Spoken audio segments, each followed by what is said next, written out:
that song because it means Seanna Thomas is here for Meal Prep Monday, and she's sharing some holiday food hacks you can use to ease the stress over the holidays. Yes. And who wants stress over the holidays? We just want celebration and food and family. Exactly. So thank you for doing that. Oh yeah, my pleasure. All right, well, let's start off with the prep ingredients. Yes, so over the holidays, so we're only 1 month away from Christmas. That is wild. Hanukkah starts on December 25th. I think Kwanzaa is, the next day. I mean, there's so many holidays coming up, and it's going to be here before we know it. So there's things you can do now. Put in your freezer so that you really can just it's a no-brainer for dinners or when people just stop by. So the first thing is prepping those ingredients that you use often. Okay. So I often use potatoes, onions, carrots, and garlic. I use those all the time in things that I'm making. And there's a couple of things that you can do to make it just easier to cook. So with potatoes and carrots, I like to dice them up nice and small. If you're going to use it in a soup or something like that, blanch them for about 2 minutes.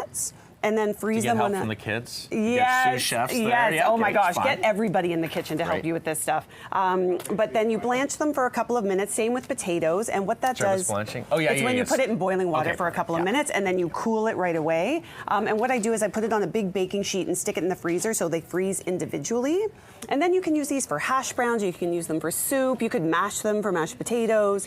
Use them for so many different dishes. Can I ask why you blanch? Yeah, it keeps the texture a little bit better. If you just freeze raw carrots and potatoes, sometimes they can get a little bit grainy. But if I'm blanching them, just keeps that good texture when you have it in the freezer. Today you're old when when you learn that. Okay, thank you. Before I move on to the grains here, I just want to show this garlic hack because you can mince garlic in your food processor by those big bags of already peeled garlic. And I put it in a bag like this, and then what I do is freeze it, but in little segments. Squares. So I'll use the back of a knife and just make these little squares, and then all you have to do is pop it out of the freezer, and you have 2 teaspoons of garlic ready to go. Yeah. Blowing my mind here. Okay, batch cook grains. Yes, so this I love to do, again, easy dinners, when people come over or you have, that really busy evening, you have holiday parties. I'll do quinoa and rice and do them in these little bags here. And same thing, you don't have to, rice I cook all the way through. Fully cooked, okay. Quinoa I like to leave a little bit, with a little bit of a bite to it, because sometimes quinoa will put into something and cook it a little bit more, whereas rice, you can just eat it right away. So you can just defrost that and then eat it. How do you reheat it? In the microwave? You can, or you can even just put this in some hot water, boil some water, put the bag in, and then use it for, whatever, bowls and all of that good stuff. Love it. Now we're moving on to my favorite portion. Make a head cookie dough. Yes. Yum. So why I love this is if you're doing, cookie exchange, or you just want to give people cookies, you have people coming over, these are great teacher gifts or even hostess gifts. And I'm talking about the frozen cookie dough, a great hostess gift. If you're going somewhere, who doesn't love to have some instructions on how to? Yeah, you can give the recipe and how to bake it, and that way they always can have fresh cookies on hand. I mean, who wouldn't love that as a gift? But you don't eat those raw, right? That's. You shouldn't. Okay. I mean. Fair. Yeah.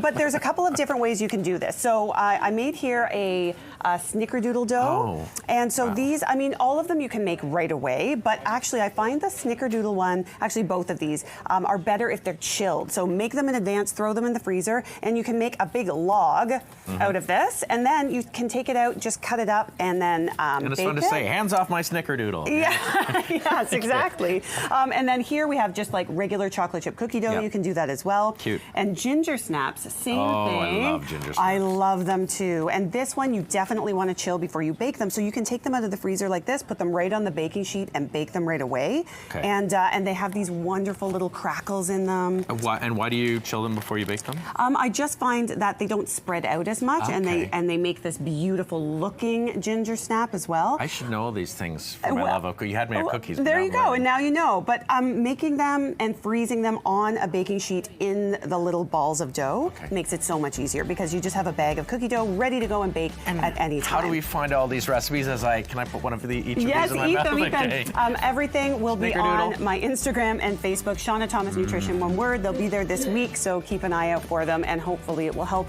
ease the stress of your holidays. You already have. Thank you so much. We'll be right back with more on CP24 Breakfast.